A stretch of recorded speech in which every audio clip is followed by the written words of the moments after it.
So dito idol, yung ating source dito ay nagagaling sa ating DVD player. Madalas na ginagamit natin dito idol sa monolith at saka monorite, yung ating input, lalo pag gumagamit tayo ng ating source. Dito idol, lalo pag mahina yung ating sound dito sa ating monolith at saka monorite, pwede naman natin gagamitin itong dalawang channel ng ating mixer dito.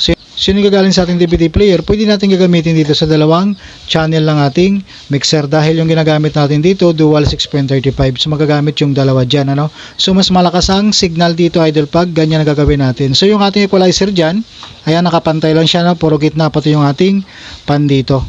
Volume tayo dito idol ng isa, isa muna ang signal natin.